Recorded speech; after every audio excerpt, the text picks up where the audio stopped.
Welcome into Trifecta Sports Talk. I'm your host, Tanner Rebell. Alongside me is Evan Cook. It is a beautiful sunny day.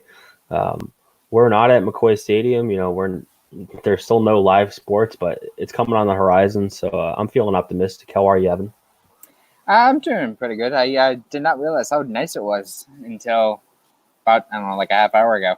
Yeah, it's a little cloudy here at McCoy, but yeah, gorgeous day nonetheless. It's going to be rainy, I think, the next couple days, but we do have some action going on this weekend. Not on the American side, but we have Bundesliga, the top flight in Germany. That starts off on Saturday. FS1, FS2, both Saturday and Sunday morning. I was a little shocked that Fox relegated it to FS1 and FS2. I'm shocked they didn't put it on Fox and really try to pump it up. But that being said, this is our last year with those rights. And I think it's going to go to ESPN. That's the rumors that ESPN's going to buy the Bundesliga right. So Fox has basically packed it in. There's not going to be any live American coverage. In fact, they're using the international feed. So there'll be no American Fox broadcasters, actually, which I also thought was an odd move, right? Wouldn't you want to build a solid product, considering it's going to be the only live top-tier sports in the world? But, yeah, Fox kind of backed it in a little bit. And you also have NASCAR coming back. I don't watch NASCAR, but that's sort of big news. So we're getting there, Evan. We're getting to some type of normalcy with sports. Yeah, don't we also have some sort of golf tournament this weekend? Now, it's not like a tournament, but it's like a matchup between a couple of the top golfers. Oh, that's a great question. I think we do, because I know next weekend. I was going to say next weekend. I know we have the Brady, Phil, Tiger, Peyton thing, but I think this weekend we have something. Who is it? Oh, I don't know. I could be wrong, but I feel like we do. Yeah, it's something we probably should have looked up, but I'm all looking forward to the Brady Phil, all that stuff next weekend. But yeah, no, I think that's the real one. But I think you're right. What day would it be? I'm gonna Google search it. Great, this is absolutely riveting television right now. It is. Oh, I know. Yeah, I don't know. You might be crazy. Oh, I definitely heard of it though. Golf. I have no idea. Google is not helping for this. I got it. This Sunday, Rory McIlroy, Ricky Fowler, Dustin Johnson, and Matthew Wolff will compete in the TaylorMade driving relief competition at iconic Seminole Golf Club in Juno Beach, Florida. What television? I'm gonna guess the Golf Channel. This is where I'm seeing. Why would it be on the Golf Channel? Here it is. It'll be Sunday, May 17th from 2 to 6 p.m. Eastern on NBC, Golf Channel, and NBC Sports Network. Okay. Huh. Oh yeah, reading it now. Funny. Very interesting. I like Ricky Fowler. You know what? That's interesting. That's something I'm going to want to watch. But yeah, I think the big one's going to be the Tiger Woods Phil Mickelson matchup next week with Payne and Tom. I hope there's some back and forth banter on that because that could get pretty interesting between the four of them. Oh yeah, I mean definitely for that. You don't really care what actually happens on the course. You want to hear the banter that goes between the four of them. Talk about two of like the biggest winners in sports in Tiger Woods and Tom Brady, and then two of the most like overrated. Like I like Phil Mickelson, I like Peyton Manning, but like these are two top tier players who are like always heralded as being like these superstars, and they're next to Brady and Tiger, and they look like second rate chumps, right? Really? Yeah, they're at the top level. But on so many occasions, they failed right at the end. Yeah, and Tiger and Tom are just on a whole nother level. It is interesting that they paired. They did it because I think they did it in terms of the brand. I think Tiger and Peyton were Nike guys, and that's how they came up with it. I think they're together. Yeah. Yeah. So there's a couple on this dates in PawSox history. Every morning we've been posting it on TrifectaNetworkSports.com. We will be taking the weekend off this weekend because we've been doing it for so many days in a row. But so on this day in history, Evan, take it away. What happened? So on this date, no, crap, I forgot to pull it back up. So yeah, I mean, I have it pulled up. I mean, I got this one if you want. Okay. 2019. Here we go. 2019. We the PawSox were hosted the Columbus Clippers. Erasmo Ramirez started a game for the PawSox. He was in line for the one we left. Unfortunately, they blow it, and Josh Ockamy hit 2 home runs, but Trevor Kelly gave up the game-winning run, one of the few runs that he gave up in the first half of the season last year in the 10th inning. Yeah, that was Ockamy. That's probably his best game all year.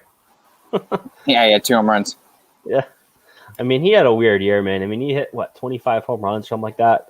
Walked a ton, but his OPS was okay. It was either a home run, a walk, or a strikeout with that guy. Yeah, which I guess that's the 3 outcomes of baseball, right? Yeah, I mean Josh Ockamy is the old school mid-90s first baseman where he'd either hit it out, walk, or strike out. Walked a ton. Yeah, he did.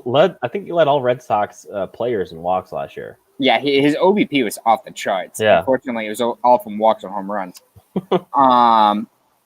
Going back to 2018, the Pawtucket Red Sox hosted the Buffalo Bisons. PawSox came away with a 6-5 win. Jalen Beeks got the start on the mound. He went 6 innings, giving up 2 runs and 4 hits, had a pretty good game. Dalton Pompey hit 2 home runs for the Bisons that night. One off Beeks, one off of Tyler Thornburg. That was a name that we saw so much a couple of years ago. He just rehabbed like every game, and he pitched pretty poorly, and you could tell the organization wanted no part of Tyler Thornburg at the end of that. No, he didn't. No, they did not. They did not want to activate him. They were doing everything they could to not activate him. Yeah, and what made it worse for us was because we kind of had to talk to him to see how he was feeling after all these appearances, but he made so many. It was like he talked you could tell. This is how he talked.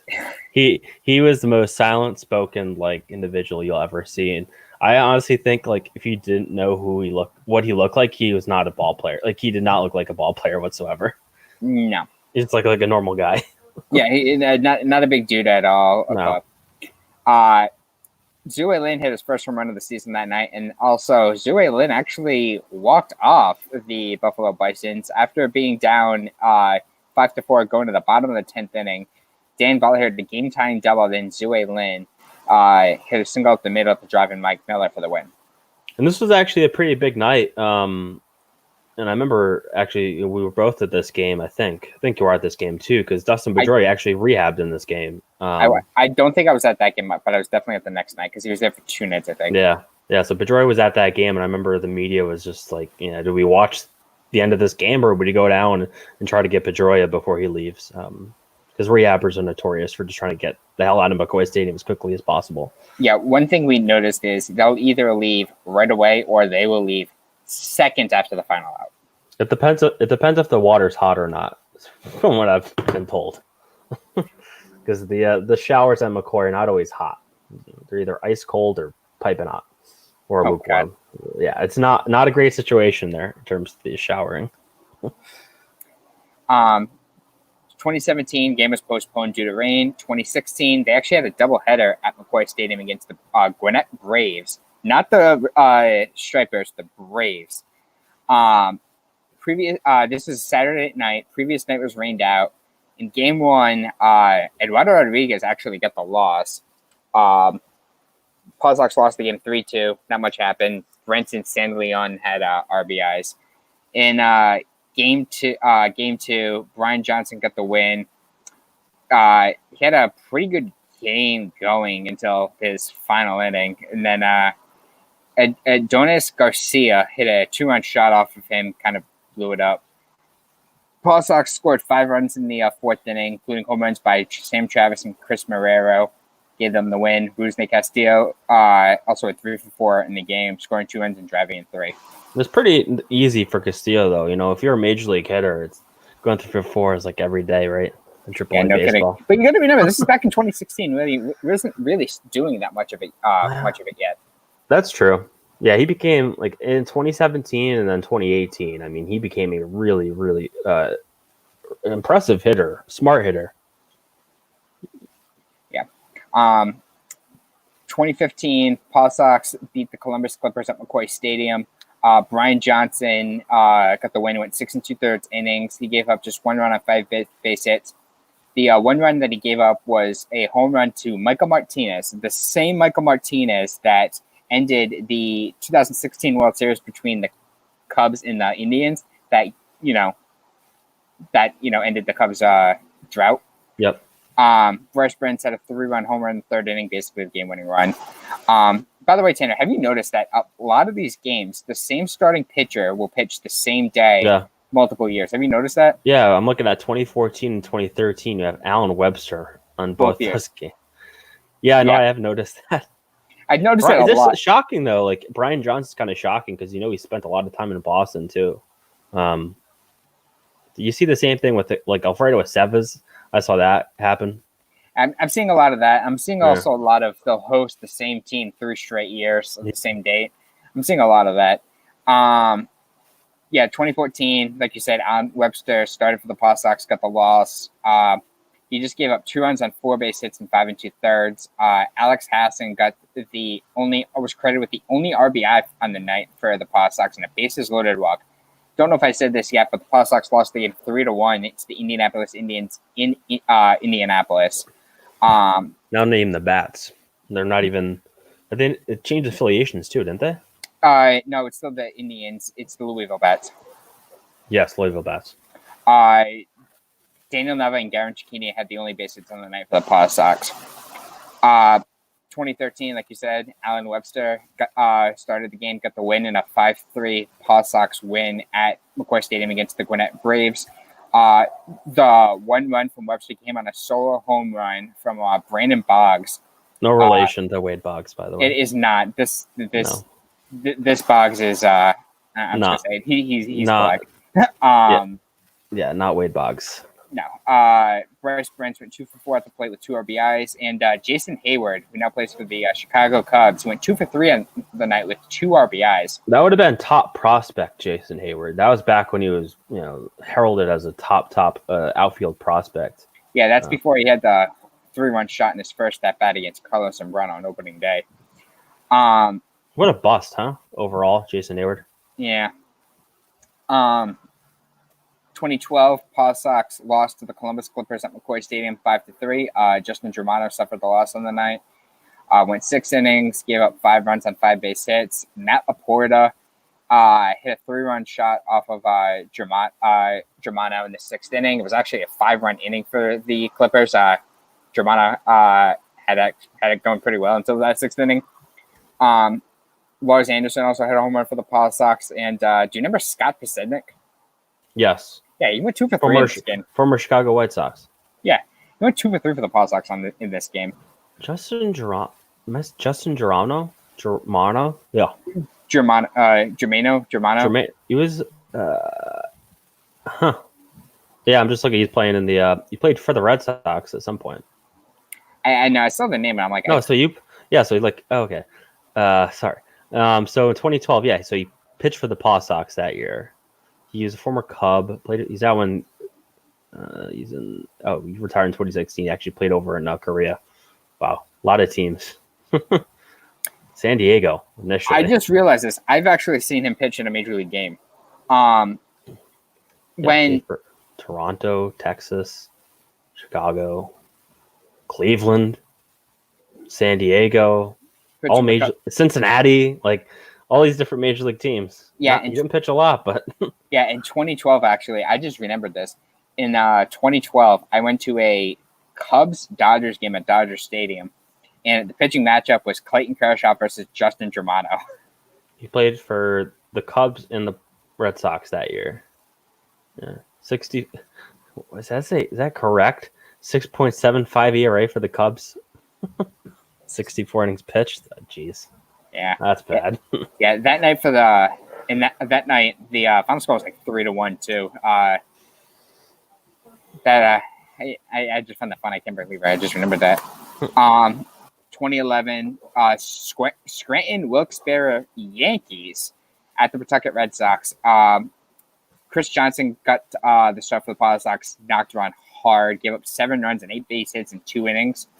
Johnson gave up a 2-2-run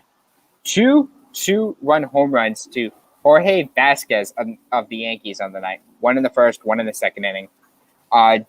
Josh Reddick had a 2-run shot for the PawSox, his 10th of the season, the 6th inning, only 1 for the PawSox in the night. And then Lars Anderson and Michael McHenry had the only other base hits for the PawSox on the night. And then in 2010, the PawSox hosted the Syracuse Chiefs. PawSox won 4-2. Michael Bonin got the start in the game for the PawSox, went 5 innings, gave up 2 runs on 6 base hits. The win went to Chad Paranto, who went 2 scoreless innings in the game.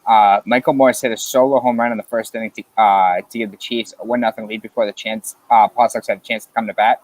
And then Mike Cameron, who spent 2010 with the PawSox, was on a rehab assignment, and he hit a 2-run home run in the 3rd inning to give the PawSox a 2-1 lead. What a bust! Mike Cameron actually had a pretty good major league career, but with the Red Sox, decent in 2010. He hit 259 and 162 at bats, and then in 2011 he hit $149 with the Red Sox and 105 at bats. Ugh, disgusting. I didn't even know he was with them in 2011. That's disgusting. Yeah. But you remember that 2010 team, for a team that didn't make the playoffs, that was a fun team to watch. Yeah.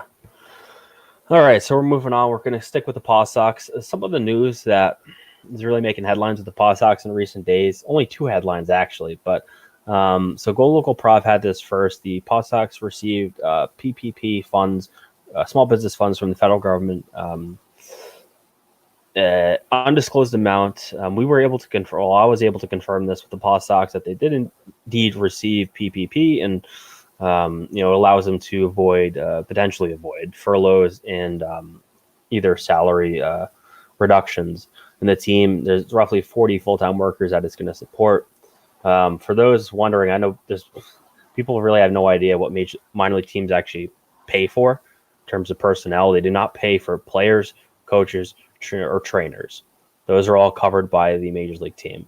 So this goes towards ticket, game day operations, marketing, public relations, accounting, front office, GM, things like that.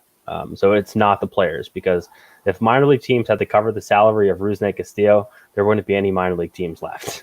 Yeah, Rusney Castillo is making made 13 million last year. I don't think the PawSox made 13 million last year. So if you're thinking, they're using PPP to cover the cost of the ball players, it's like, then think Rusney Castillo, and you're like, oh yeah, no, they don't pay for Rusney Castillo.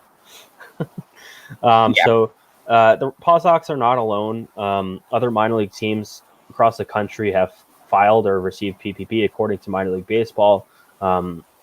Out of the 261 teams that they have that are affiliated with major league teams, 40 were deemed ineligible, according to Minor League Baseball, for PPP because they exceeded the threshold of 500 employees because they were owned by the Major League Ball Club. So roughly 40 teams were not eligible. The rest were eligible. Didn't mean they applied for it, but the PawSox applied and received PPP funds. This is where it kind of gets a little tricky when you start to talk about the ownership group of the Pawtucket Red Sox. Larry Lucchino sort of heads the ownership group. There's a bunch of local investors, but the Fenway Sports Group is a 10% owner in the PawSox. The Fenway Sports Group is a conglomerate. It's a behemoth. It's the 3rd most valued sports conglomerate in the world. $6.6 billion is what they're valued at. That's right behind Kroenke Sports and Jerry Jones. So what do they own? They own the Boston Red Sox. They own Fenway Park. They own Liverpool Football Club, Anfield, which is where Liverpool plays. They own a company called Fenway Sports Management, and I think that's what actually owns the PawSox. It's a subsidiary of Fenway Sports Group. Very confusing. And Fenway Sports Management actually owns the Salem Red Sox outright. They own 50% stake in Nesson, and they own Roush Fenway Racing. So in a I don't know. There's a lot to be said about whether or not they should have got the funds. I think look, they were eligible to get it, and this allows them to avoid furloughs, which is the purpose of it. And they are a small business. They did not make a ton of money, but the way I look at it, it's like, do we expect the PawSox to get back to any form of business as usual in 2020? No. So it should have went to a business, a restaurant or a retailer or someone that a business that had a better chance of actually opening in 2020. There's no shot they open in 2020. I mean, and if they were denied this, what could they have done? Well, they could have called up the Boston Red Sox for assistance or somebody else for assistance. But I mean, they're part of 10% of them are owned by an organization that's valued at $6.6 billion. So are they owned by the Boston Red Sox? No. But yes, right? It's a minority stakeholder. I think it's kind of muddy, but it is. Do I blame them for applying for the loan? No. Should they have gotten the loan? No. Yeah, I don't think they should have. They should not have gotten the loan. I put this on the government for actually giving them the money. This should have been, like you said, this should have gone to local businesses that may not have a shot of making it out of this, because there are the restaurant industry is going to get hit hard over the next year. I think John Taffer said he expects less than half of restaurants to reopen after this is all said and done, which is just terrible. Yeah, I would say baseball is not a smart investment for public funds. I feel bad for the city of Worcester. In 2017, Larry Lucchino and Mike Tamburo submitted a report to the Rhode Island Senate Finance Committee. This is when they were, trying to get public funds for a new stadium. They described their business as small, stable, but declining business. Their assets in 2016 were valued at $18.2 million. So what are they actually worth? I would estimate, take that low end, then add there's some good faith in that number too. So like they're probably worth around 20 million if you really think about it now. Although I don't know if baseball teams are really gaining assets at this point. They're not going to own the stadium in Worcester too. So that's owned by the city of Worcester, who's actually paying for the whole thing. Yeah, I think Rhode Island might have dodged a bullet with this one, if we're being honest. At this point. Yeah, because if you think about it, you're like, let me open up, the story that I actually wrote on this. And, when this was done in 2017, when they put this together and they approved it in 2018 in terms of paying for Polar Park, these plans were done where, the economy, unemployment was in a good spot. Baseball games were occurring. It was a completely different economical situation where they're probably going to need this even more in the area, but we don't know if opening day 2021 can even occur. We don't know that for sure. And then what's the confidence of fans? So like, if they have opening day 2021 in Polar Park, will fans come back to the ballparks at 100% capacity like prior? And it wasn't even 100%. The PawSox did not draw. Last 10 years, they have not drawn well at McCoy Stadium. So, like, they were expecting 750,000 fans annually at Polar Park for the PawSox. Sorry. Post-COVID, are people going to have the confidence where they can hit that number? That's the question. Wait, Tanner, did you say 750,000 fans annually? That's what they claimed. And they were going to borrow $100.8 million that would be paid back over 30 years. 750,000 fans and a 10,000 seat ballpark that opens 70 times a year. So they're going to be over capacity for 70 games a year. That is the stupidest thing I've ever heard. I think when they say that, they're meaning there's going to be other events that get them to that number. I would assume. That's an assumption on my part. All I know is when they submitted the proposal, they called for 750,000 people. That makes a lot more sense. But I don't know what else they're going to have at that ballpark. I think when this all started, the original thought was there would be about 100 to 150 events at the ballpark per year. And if you add all those up, that probably will... Because McCoy in its heyday clearly hit that. McCoy never hit that number. You sure, Tanner? Yeah. They didn't. Like, you go to McCoy, most of the year it's empty. Like, yeah, you're building event space in Polar Park, but like, are people really looking for an event space?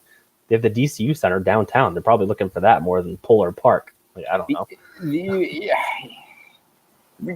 You're right. Like during the summer, you might be able to get a concert or two at the ballpark, but you're gonna have How many people are like who?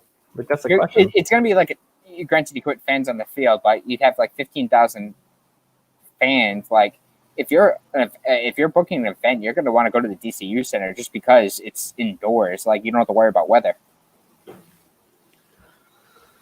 Okay, so the PawSox, last year they averaged 5,254 fans per game. That was basically an all-time low. Yeah, and you and I both know that was overstated. Yeah, their high in the last 5+ years was in 2014, 7,367 fans. Yeah, that's another thing I've noticed during these recaps in these this day in PawSox history. A lot of these attendances for even weekday games are really high. They've been a below average international league attended team since 2014. Like 2014 was the last year their attendance exceeded the average in the international league. Oh wow. Yeah, so does the math change now post COVID? Does that affect their ability to draw 750,000 people? Will people have the confidence to come back? And if not, okay, your 30-year payback period on your $100 million that you took out as a city changes dramatically, right? So is it 35 for it? I don't think people know. You can make educated guesses, but you're not going to know for a while on terms of fans feeling confident to come back in the parks. Yeah, no, I mean, the biggest issue is you're going to a ballpark, you're going to worry about getting coronavirus. And it's going to be the same thing with any widespread gathering. So yeah, I don't think you're going to be to begin with. I don't think you're going to be seeing gatherings like this, especially in the Northeast corridor, until there's a vaccine. Really, which you're looking at probably another 10 months at the earliest. Yeah, and with the Polar Park, they're already going to come in over budget because they actually didn't account for inflation properly, from what I understand, in terms of inflation of construction goods from 2018 to 2020. There's something issue with that. So they're coming in over budget. There was a 743.1K surplus once they had to repay the loan. So 2022 is their first year where they actually had to start paying back the money that they took out. So they had, $750,000 in the surplus, and they also had a 5% contingency. So if you think about it, they had just over $1 million, maybe $1.2 million to play with. I don't know if that's enough to cover it, especially since they're going to be running over budget. So that's already been shrunken down. I don't know. Tidewater Landing, is that going to happen? I think so. I think soccer is a little bit different. Baseball, you're looking at a sport in the United States that is declining year over year for the last 20 years, it feels like. It's a consistent decline. They're open about it. They're declining, and there's really no change. And Major League Baseball hasn't really shown a willingness to really change their product. There's other sports that are passing it, and I think soccer is a sport that will pass Major League Baseball in our lifetime. I think you're going to see, I don't know if it's Major League Soccer, but I think soccer as a whole will exceed baseball popularity in the next 10 years. I really do. I think that's where we've gotten to. Yeah, no, I hate to agree with you, but I think it's going to be the case. Like, you're not getting the younger fans interested in baseball, and the older fans, the ones that are really the diehards when it comes to Major League Baseball, just baseball in general, they're dying off, and they're not getting replaced with younger fans.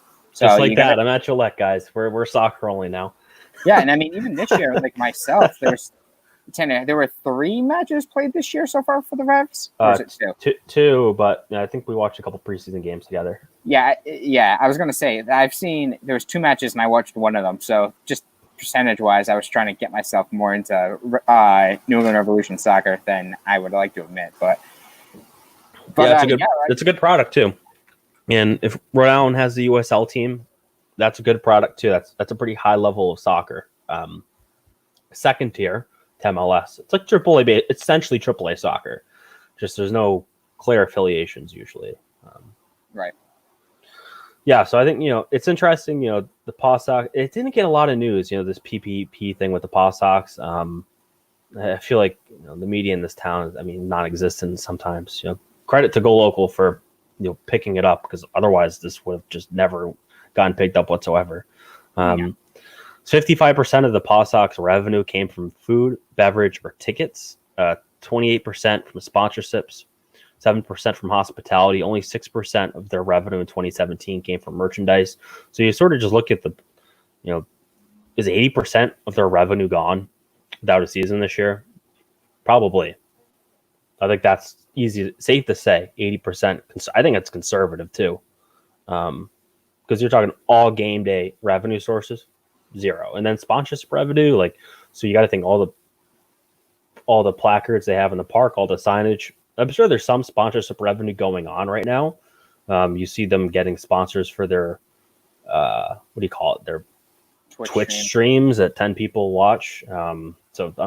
People are, there's some sponsorship revenue, but it's safe to say their business is decimated. Maybe they could have gotten the city of Worcester, I guess, to cover their payroll. I don't know. I just think so you're going to have state and city budgets are decimated, right? Huge deficits, huge holes to fill. And if you're Worcester in Massachusetts, you're seeing this Polar Park line item.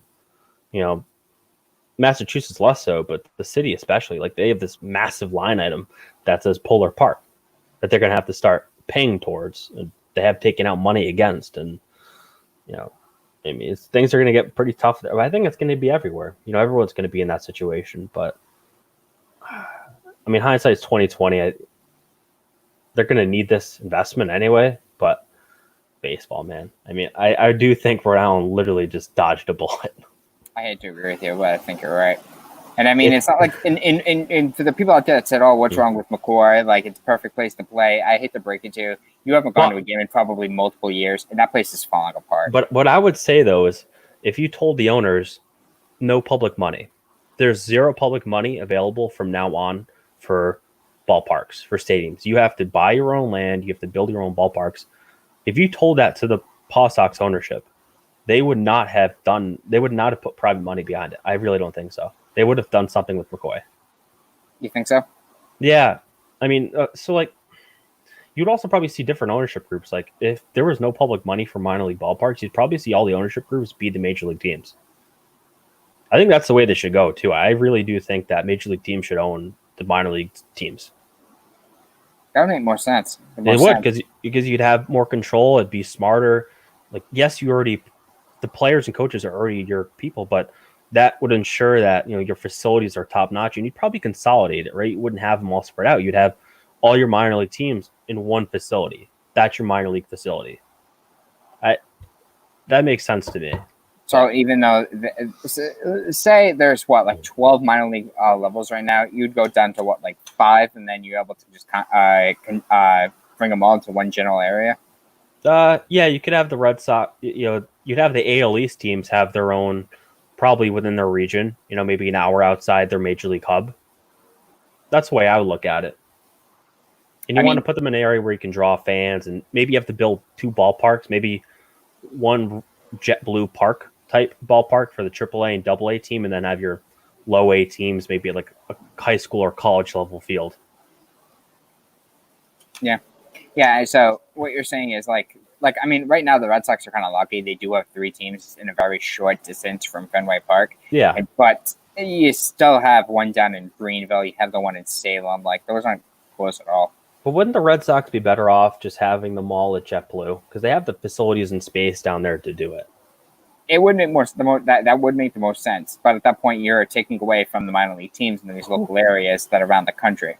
I know, yes, the minor league baseball system has said that it impacts a lot of areas, and it does. No, it does. So it would change a lot of things, but baseball needs a radical change, and I think it should all be at the major league level. So I think minor league baseball does have to change too. I hate to agree with you, but that is true. I just don't know how you spend $100 million on the AAA ballpark that no one's going to go to. People will go to it, but we know attendance in baseball. It's not going to magically grow. You'll have a nice first year, but their first year might be impacted by COVID, so who knows? But after that, it's going to be McCoy Stadium averages, maybe a little bit higher for the novelty. I would imagine it's a little bit higher for the novelty, but the biggest issue for Polo Park right now is getting there. It is a pain in the ass to get to that site right now. The biggest issue with Polo Park is its closeness to Fenway Park. That too. But just getting to Polo Park site in Worcester is the biggest pain in the ass. And our fans are going to be apt to want to go there multiple times. They're changing it. They're doing it. Actually, the Kelly Square improvement project is ongoing. Like, it's actually, if you go there right now, there is road crews and is it really? process. Yes. The direct route. I don't blame you.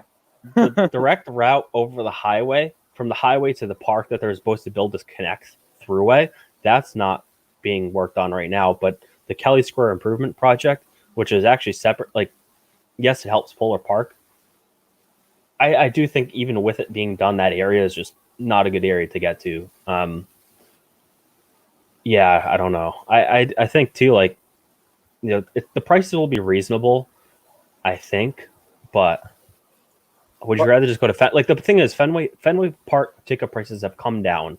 So if you're a family and you only like to go to 1 or 2 baseball games a year, Fenway Park is, like, I know the concessions are off the charts, but that's going to be like that at Polar Park too. So, like, from just a ticket perspective, would you rather just go to Fenway and spend a little bit more? Because we know Fenway Park tickets on the secondhand market are cheap now. No, they absolutely are. We've seen them go down. Like, they're not what they once were. So I just think if you're this close to Fenway, like, that family of 4 is, unless they're really trying to save money, like, for a little bit more, you go to Fenway Park. No, you're absolutely right. Even for, like, conservatively, a family of 4 could go to a game at Fenway Park for about $100, where a couple of years ago it was a couple of hundred. So you're absolutely right. But the reason why I brought up our getting to Polo Park of being just a pain in the ass is because is the city going to have the money to put in all this new infrastructure to get there? The state of Massachusetts is paying for the Kelly Square project.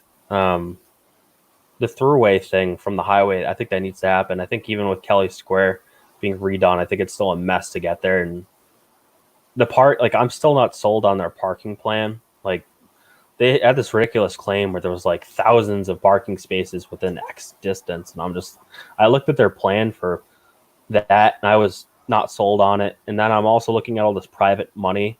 So, like, the first phase is the ballpark, and then they were going to build hotels, residentials, restaurants, commercial space, office space, like, this whole mix of space around it, which is really the main part of the project. And is the money going to be there for that? That's what I question. And look, I think Polar Park will be a very nice ballpark. I just let me look up the International League attendance real quick again, and we'll go through it and see, like, okay, could they achieve this in terms of attendance? Yeah, I know for an example, like, we went Lehigh. We're gonna do Lehigh Valley is the one we're gonna talk about. Yeah, so I figured we were, but last year when we visited Lehigh Valley, it's a beautiful ballpark. It's a state of the art. Like, their attendance is pretty high, and it's a very easy ballpark to get to. But the thing is, like, are you going to be able to do what Lehigh Valley does? But only 2. Yeah, I don't think you can, because I think Lehigh Valley, there's less competition around there. I agree. So last year, there was only 2 Red Sox teams that didn't see a decline in attendance. And that was the Boston Red Sox, who were 0.97%, 1% up. And then the Greenville Drive was half a point up. Everyone else saw declines. No team has shown 3 years of growth in the system. You look at, let's see, rest of IL is not going to help. This is the wrong file. Riveting TV. Yeah, so, like, there's less. So then you think about it, like, yeah, there's less around Coca-Cola Park. So if you just look at it, they put in 2020. So Lehigh Valley last year averaged 8,600 fans. That's a pretty big. That's a good crowd. 585,000 were in attendance, which is actually the 3rd highest in terms of attended, and they were the third best attendance in the league. 8,600 fans. Charlotte Knights opened a new ballpark last year, right? I think so. They had 8,500 fans in attendance. Yeah, but there's really not much down there. Buffalo, it's no major league team up there. They did 7,900. That's a shitty park. So, I mean, I give them credit for that. Mm-hmm. Scranton, Wilkes-Barre, that's a decent ballpark, right? Yeah, it's relatively new, too. 6,300 fans. PawSox did 5,200 last year. So what does Polar Park do? They probably do what Scranton does. I don't see them jump. There's no way they're going to jump. They're not going to jump from third worst. Maybe it's first year. Can they do 8,500 fans a day, like a game? No, and you want to know why? Even though Lehigh Valley isn't too much farther south, they do have a little bit better weather. Better weather in the season. And that's a good point. So, and I hate to break it. If you're a family of 4 and you want to go to a game, are you going to go to a game on an April night, on a school night in April where it's 40 degrees out and it's miserable? Or are you going to wait maybe another month and a half where maybe even on a school night it might be 60 degrees out? So what are the northern teams? You have Buffalo. They did 7,900 fans, almost 8,000 fans a game. But like we said, that's a team that actually only had 65 openings because of the weather. And they're also a team that doesn't have a Major League Baseball franchise 45 minutes away. Toronto, but you got to go across the border. Yeah, Rochester did 6,800 last year.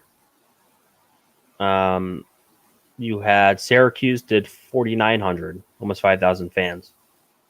And the PawSox did 5,200. So, like, the PawSox were a little bit better than Syracuse. I still think I look at that like Rochester number and I'm like, that's probably what they do. 6,800. I bet the first year they hit 8,500 somehow. They fake it somehow. Fake it. I completely agree. But I agree with. But long term, I think you're right. I think it's going to be closer to around like maybe somewhere in the 6s. But granted, I think it's actually going to be actually 6s because last year, like, there were nights where they announced the attendance as like say 2,300. There might have been 15 fans in the stands. Yeah, so there was a fact, like with the PawSox attendance, there was a drop because of them moving to Worcester. There was a drop. Well, like yes. Let's be clear, there was a drop. They went from they were down 12.17% versus 2018, and in 2018 they were down minus 7.09%. So yeah, there was significantly a jump. And then I look at the Newport Gulls attendance who played at Newport. They had a 15% attendance bump year over year, while the PawSox were down 12%. So, there was definitely an enhanced decline because the PawSox decided to take their talents to the city of Worcester. So the PawSox did 6,400 fans in 2017. That's probably not realistic, but that's probably where they could probably be. Like, if you think about it, 6,400 fans in Worcester. That's what they did in 2017. And I mean, you got to remember, like, that's averaged out. So, I mean, the big thing for them is you want to see if you can draw more than, say, 500 fans for an April weeknight game. That's like the thing you really want to look at because, a Saturday night in the summer where it's, say 80 degrees during the day, 70 at night, gorgeous night, you're easily going to be able to draw fans those nights. Yeah, I mean, their 5-year average is like 6,100, 6,200, something like that. Look, I just don't know how much a new ballpark drives your first year. The question is, like, is 6,400 fans enough? So let's say they do 6,400 fans. How many games are there? How many openings on average? They're supposed to be 70. So let's just say they're not going to hit 70 every year, but let's say so you're talking 448,000 fans a year. So then the city of Worcester has to come up with roughly 300,000 fans, right, to hit their target of 750,000. Is that possible? That's a lot to ask. That's a lot to ask the city to do. You need to have basically another season worth of events throughout the year. Like, are you going to do stuff, say, during the winter where it's like outdoor, like skating rinks or like hockey games at the ballpark? Like, is there a hockey team in Worcester still? Because I know the Sharks Once left. the Sharks left, I think there's no one. The thing is, I think when they built their plan, they were looking at the Charlotte Knights, the Indianapolis Indians. They were thinking, okay, can we get 8,500 fans here a game? I'm telling you, you're not going to get that. That's not happening in Worcester. No. Because if you're too close to Fenway Park, these ballparks where they're drawing in, 8,500 plus, that's not in the Northeast. That's not near Fenway Park. No. These are ballparks where there's nothing around. What's a similar market where there's a Major League Ball club fairly close? The closest probably Scranton. Scranton to the Yankees? That'd be the closest thing that I can think of. Lehigh Valley to the Phillies? Lehigh Valley to the Phillies would be a good one. But we've been to Lehigh Valley. We know there's nothing around there. Yeah. No, because even with them, it's still it's about I think it's like an hour away. Columbus, yeah. Cleveland, maybe. I feel like right in the middle. Yeah, but there's nothing else there. That's another thing. Toledo to Detroit, probably not. People rather go to the beach here. Rather go to the ocean around here. Yeah. No, you're right. Yeah, they're not going to want to go to a ball. Not that many people want to go to baseball games anymore. No, and if they can, you're going to want to rather go to a major league game just because. Yeah, if you're going to one game a year, you might as well. But yeah, that's not. I wish them success. I wish the City of Worcester success, and maybe we'll cover a couple games when they move out there. But 2 years ago today, there was this man who I think is worthy of being in the Hall of Fame consideration. Dustin Pedroia rehabbed at McCoy Stadium 2 years ago today. We're going to watch the post-game press conference that we had. This is probably the largest media scrum at McCoy. There hasn't been one larger since this. Not that I can think of. Maybe the Clemens night, but people were juicing. You see this. This guy over here on the right doesn't really cover sports, but people, I don't know, he's still on TV somehow. So yeah, we'll give our live talk here. This is Pedroia 2 years ago, and this was typical Pedroia. This is how he was both years he rehabbed at McCoy.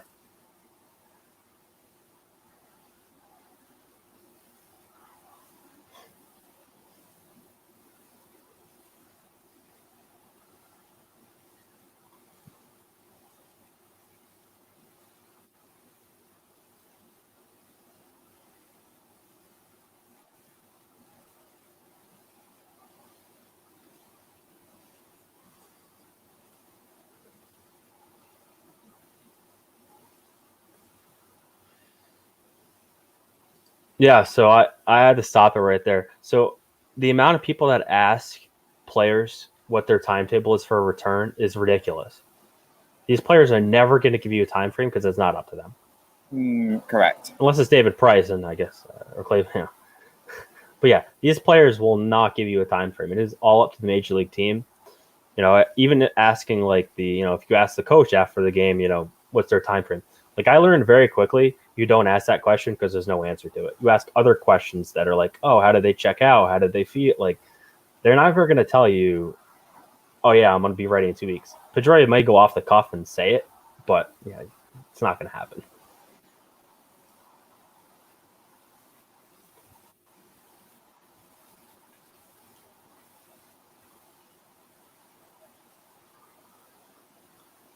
That comment did not play well anymore, huh? I think I'm so ahead of schedule. You can hear it, right? Yeah, can you? No, I can't. So I'm kind of just based on what you're saying. Hopefully, hold on, people. Maybe no one can hear it, and only I can hear it. That'd be pretty embarrassing. Yeah. Okay, let me try this again. Technical difficulties. Not really technical difficulties. More just me being stupid, probably. You have to tell it to, hey, I want to include audio.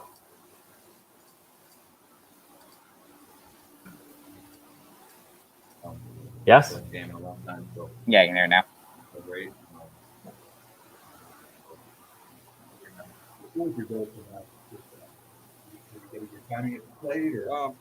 just to play. It's been a while, so I'll get up there.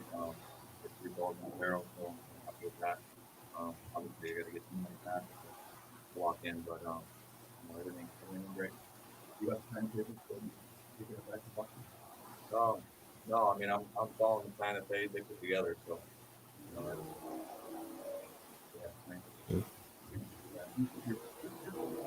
know, yeah, I'm like 4 months ahead of schedule. The last some of the, I think the I mean, in hindsight, Pedroia probably wishes he didn't say that. I would agree with that I comment. remember he was bragging in 2018. Like when he was there, he was bragging on how he was, oh, I'm so ahead of schedule. Like, and he was for the injury. But like in hindsight, it's like, I mean, they're really. quickest one to come back from this is like 11 months. So I'm at There's a reason why you're ahead of schedule there, Pedroia. almost 7. So, Yeah. you know, we'll keep building, and you know, I'm pretty excited. It's been a long time. You know, I've watched a lot of games, and it's fun to go out there and play. Is it frustrating to just watch games? I mean, it's part of it. You know, you'd rather be out there. Got to play the cards you're dealt, man. Yeah. You said you were looking forward to getting out there under the lights and having a crowd, and, you know, kind of a bigger game atmosphere. Yeah. Did that meet your expectations today? Yeah, it was fun. They had that band going and everything, man. That was pretty cool. So they actually had a live band. There was actually like no one there, you know. There wasn't a lot of people in the crowd, but they had a full live band underneath, right behind home plate, that would play, and the place was loud. Yeah, this was Osis Polaris night, so. Oh yeah, the players loved it. Coaches love it. Yeah, on multiple occasions that year, manager Kevin Bowles said to me, like, these nights are fun. Because there's no one in the crowd, but they're in the crowd, and they make the place sound. Sounds like you know, Winter League game down in Venezuela. Oh, this Polaris nights are the loudest the park ever is. Like Those most nights in McCoy, the people that are there don't even want to be there. Yeah, those games that we were at, especially on a Tuesday night at McCoy Stadium, if there was a good Osos Polaris crowd, it was a fun night to be at the ballpark. The exit rate for PawSox games is insane. Like after the 6th inning, there's like 20% of the crowd there. Yeah. No, it was fun. You know, just getting out there and playing, throwing balls in between innings, just little things that you miss. So, you know, it was cool. What about from the mental aspect, Dustin? You said that you were not worried, but you were trying to focus on not worrying about it. Yeah. Was that the case? Yeah, I mean, after, you know, I got out there in the first inning, you know, I didn't even think about my knee one time. So, you know, that's when you kind of know you're good. So, you know, just continue going. You know, hopefully tomorrow I feel better than today, and I'll get after it. A little hot that you can really thought of getting rid of that relationship.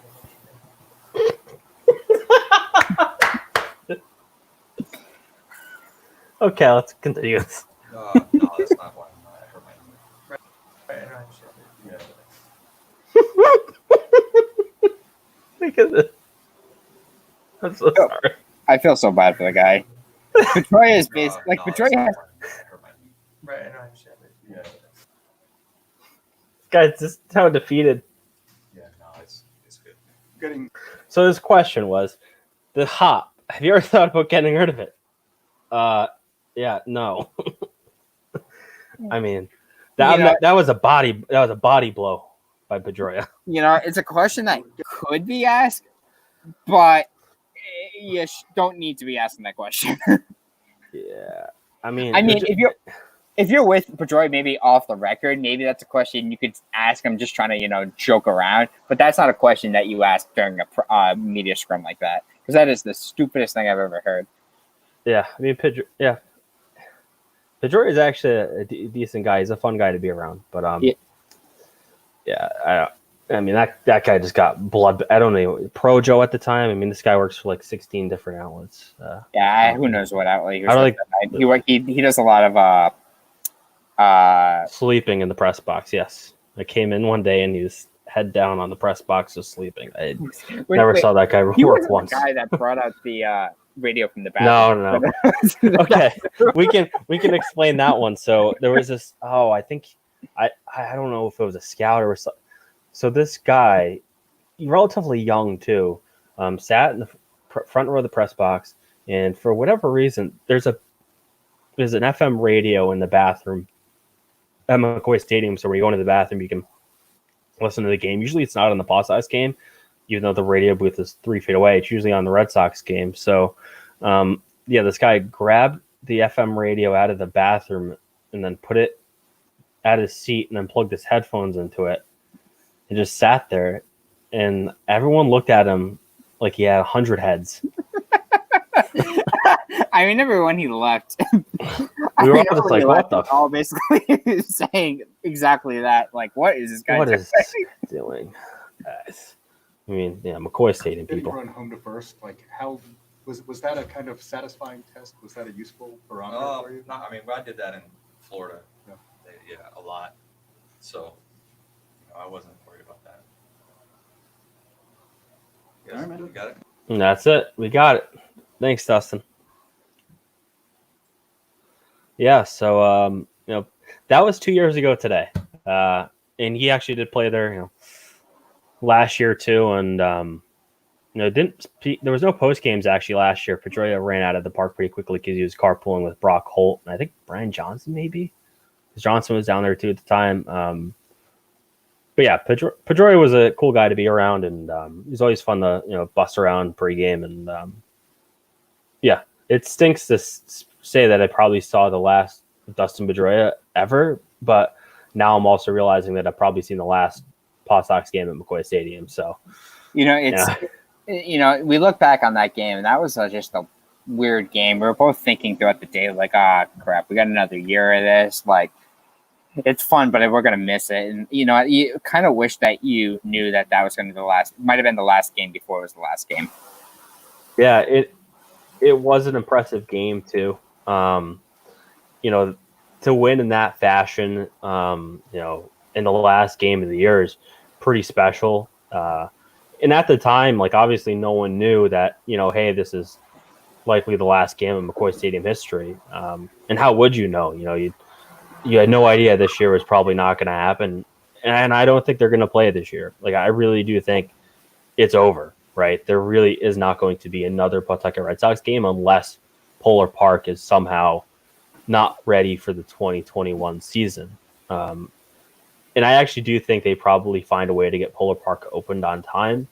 It all comes down to the winter, though. Is the winter going to be mild, or if it's a bad winter, you probably can't have a game. So in terms of getting it open in time, if it's a really bad winter, but yeah, I mean, it is a hell of a way to end it if that is the final game, though. Yeah, but again, you just wish that you knew that was the final game before we left the ballpark. Yeah, but in hindsight, hell of a game. Like, it really couldn't have been better. If that is the final game the PawSox ever played at McCoy Stadium, you're right. It is absolutely a hell of a ending. Yeah. Yeah, it was special. No, really a special game. And Cole Sturgeon in that game, I don't think I've ever seen a player have as good of, like, that was probably the best performance I've ever seen by one offensive player at McCoy Stadium. Ever. I think Juan Soto hit 3 homers in a game against the PawSox. Yeah, but to do this, to walk off and have that performance, like, I don't know. I'm trying to hold on. Yeah, here we go. Here's Cole. You can actually watch all these games for free on MILBTV.com right now. So. Yeah, like, we were sitting in the press box, I think we're like, there's no way. Like, he had such a good game up to that point. We're like, there's no way he can have another home run. Like, this is Cole Sturgeon. Like, this guy doesn't do this. He doesn't have multi-home run games. Yeah, no, thing is, up until this point, the story of the day was Teddy Stankiewicz. He had a great game, and that was who I based the game story around. Oh, I mean, that pitch is just asking. That's a meatball and a half. Yeah. Meatball and a half. Yeah. Oh, I mean, I could hit that one out. Yeah, and it was a pretty good crowd for the day too. That's potentially the final PawSox moment at McCoy Stadium. Period. Is that right there? Yeah. It's a great ending. I mean, it's a hell of an ending, And I remember leaving the game, and I saw Cole Sturgeon packing his Toyota Tacoma, ready to go back home. I think was it New Hampshire? I know. No. Louisville. Louisville, completely different place. Yes. Kentucky, yes. So he was packing up his Toyota Tacoma on the way out. I'm like, dude, you just had, probably the best game of your career, and you're just packing up the truck. It's like, that was such a bad year. You should be popping bottles in the clubhouse. Yeah, no kidding. Think about it. Yeah, no kidding.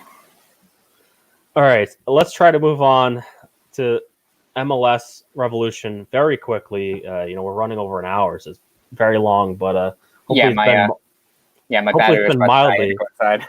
I know I had to extend my conversation a little bit, but that was fine because I was trying to find the clip, the play of Cole Sturgeon. So MLS is actually going to return. A lot of these leagues are coming up with ideas, and the state of Florida is opening their doors wide open to sports leagues to come. So MLS is planning on going to Orlando to play out of the Wide World of Sports. It's a location where all 26 teams can be together, plenty of hotel space, either on Disney properties, which the league has a contract with ESPN. In terms of television contract, they've done MLS All-Star activities at the Wide World of Sports. They've used those facilities before. So it can house MLS in a safe one-location environment. A lot of uncertainty in terms of, payroll and how they're going to handle salaries, which is basically like what every league's going through. I think they're talking about a 20% cut to salaries, but it's weird in MLS, especially with the over-reliance on match day revenue. They're also not sure if it's going to be a tournament style where it's just like a preseason tournament or if it's regular season games. They're also not sure if they're going to add an extra incentive, because if it is preseason games, chances are fans aren't going to really care. So they're thinking about adding a Champions League spot, which would be a nice little added bonus, an added reason to watch, sort of like the U.S. Open Cup, which was canceled in 2020. So they're trying to add some extra incentive. It is a little weird in MLS, and I think it's like this in the NBA too, as the league has allowed teams to have individual trainings, but only based on the local restrictions, right? So the New England Revolution cannot train while the Vancouver Whitecaps can train. So there's the fairness of play comes into this a little bit. I'm all for MLS coming back. I'm all for them for doing this tournament and then following the tournament, playing the regular season into January, into February. Because I think if they can get onto the FIFA window that more aligns with the European leagues, that's the best thing for the league long term. And I know there's some factors with can you play at Gillette in January? Probably not. But you play in Gillette in March, right? The difference between January and March and Gillette could be nothing. It could be the same, potentially, weather-wise. I mean, pretty much. February is usually the heart of winter around here. Yeah. But so I think there's a chance here for them to sort of change the way they do their schedule. The question I have, Evan, is, okay, say they start this, they're thinking either mid to late June, right? So they start it then. They play the tournament. When does it end? Does it end August, September, late July? We don't really know the timing yet, but so when this ends, what happens after that, right? Can they play in their home venues? Do they just stay down there and just start playing games? That's my question. This is a short-term solution, right, to a long-term problem for the league. So I do wonder, okay, we get down there. The NBA, the NHL, they only have a couple games left to go in their season. Really, they want to do is play playoffs. MLS is literally at the start. Same thing with baseball. They're right at the start of their season. So, I like the idea of a tournament because that's a little bit different. But, what happens at the end of the tournament? Because the reason for them to do this is because they're trying to push the season back because they really need home games. They really need people in attendance to succeed. So that's a big question mark. The thing is, if you're going to be having these games at the World of Sports complex, are you going to be having fans in attendance? I think the state of Florida would say yes, but I think the start you wouldn't. No, I think the tournament would have no fans in attendance. I don't know how many would actually go either. They'd have to be in Florida already. Yes, there's local teams. There's 2 Florida teams. You have Inter Miami, in Orlando. So you have 2 teams down there, and there's other teams in the region where people might travel for, but no, you're going to have no fans in attendance. I think the tournament solution is just for them to push back the season, because they do, like, there is really a reliance on match day attendance for them to drive revenue, and especially with them versus other leagues. Yeah, I mean, if you're MLS, if you're not gonna be able to get fans in attendance, it just doesn't make any sense. Like it was like you've said in the past, the TV deal is not great for MLS, and they're not gonna be able to sustain it just on that. It might be better off for them just not to play. Yeah, no, that's, well, they're gonna cut the salaries. They're gonna do something this year. MLS can't afford, like, if the league literally has no revenue, there's a chance where teams will literally fold. Like, they will fold. And I think the NHL is in this position too with some of their teams. I think a lot of leagues are too. Like, if Major League Baseball is, well, they're not going to be forced. If Major League Baseball doesn't have a season, the players don't get paid. So, like, a lot of these leagues have created sort of shortcuts. The question is, if they play, what do the finances have to look like to make it economical, to at least break even? And it's deep salary cuts. And baseball, I actually don't think there'll be a baseball season now, based on some of the stuff Scott Boras is saying, some of the players like Blake Snell are saying. If they're not willing to take pay cuts, and they don't think the pay cuts were justified, or they don't want to take the risk, like Sean Doolittle, in terms of the health, that's a comment that a couple players have made, then there won't be a season for baseball. MLS, I think there'll be a season, because I think they're soccer players. It's like, it's like football, like a little bit more masculine, where baseball is like the players, they're like average shows, really. I mean, I think not very athletic. Over the last couple of days, my optimism for baseball season has gone way down.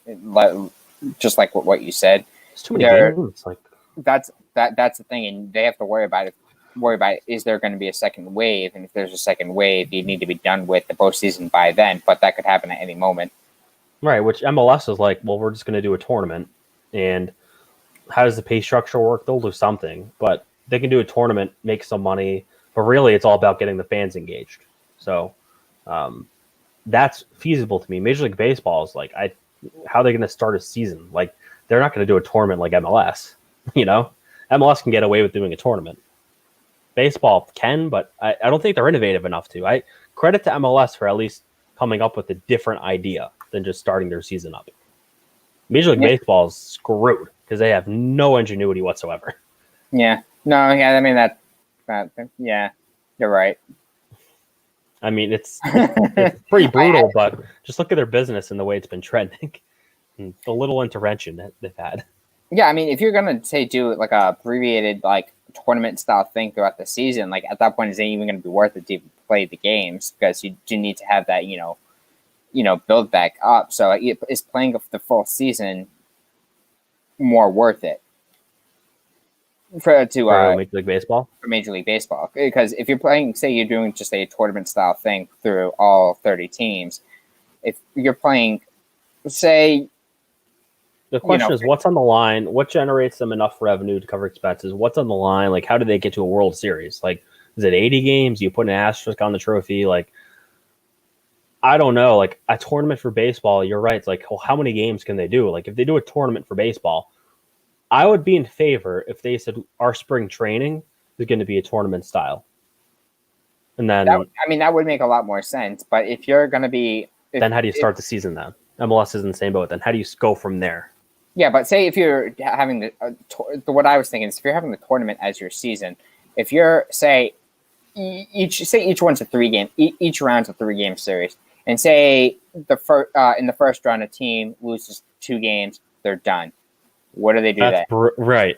No, you'd have to do like FIFA does in the World Cup, where it's like you get you don't have to win every game. Like, you have group stages and you sort of build up like that, where if the thing is, if you do get bounced early, you only play a couple series, so like a team might only play 9 games or whatever it is. Yeah. And it's a little bit tougher for baseball. Yeah. If you're a major league team, or if you're a player on one of those teams, that's just the theory of going to do that for a couple of days. Like, why would you want to do that? Yeah. You'd have to have a plan post that. Yeah. But if you did that as your spring training, that's a pretty good idea. The question is, like, you could have one team that plays 9 games, and then the team that wins the whole thing played like 30 games. And how's that fair? You know? So you'd have to have like a loser's bracket or something. I don't know. Like soccer, it's just way easier to do it. Baseball's so complicated. That's why the sport's in trouble, Evan.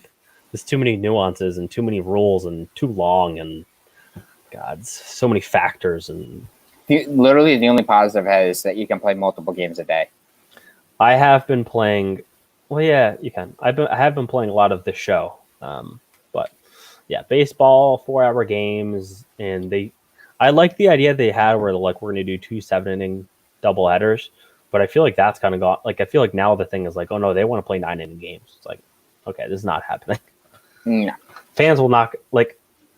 There'll be a surge to start. Like a lot of baseball fans will like tune it on, but at some point, like people aren't going to watch 80 games on TV.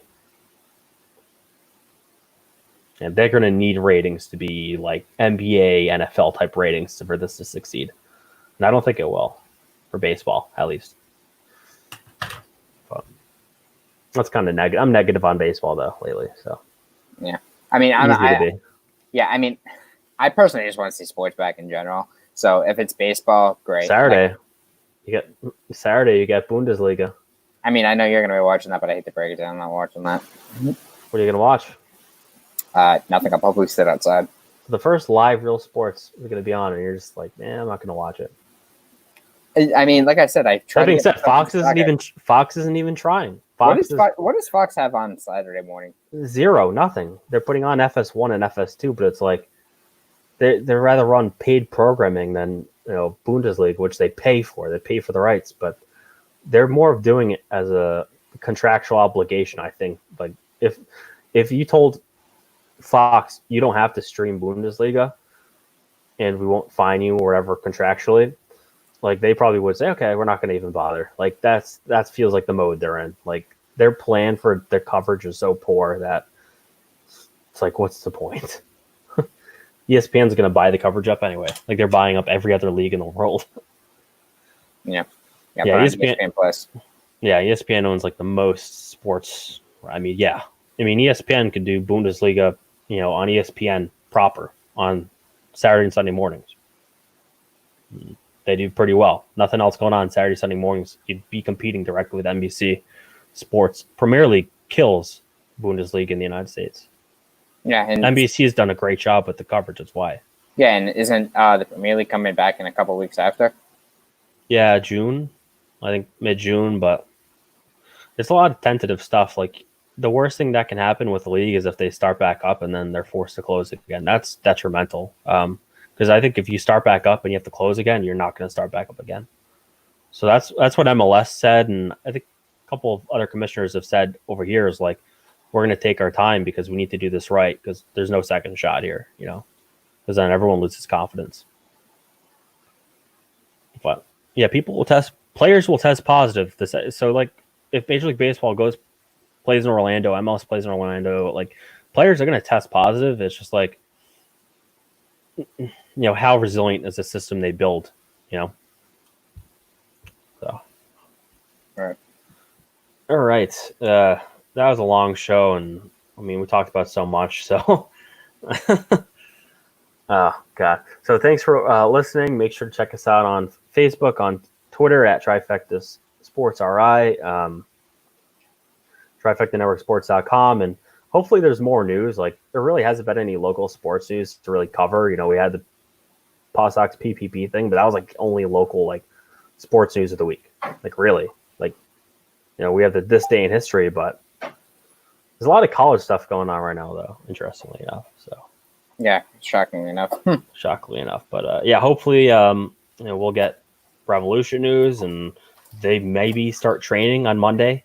Maybe, from what I hear, they might start training, but I mean, they're basically just individuals like on a field, like all separated apart. Like they're not actually playing soccer. But yeah. All right. Thanks for listening, watching, subscribing, and make sure to stay safe, wash your hands, and have a great weekend.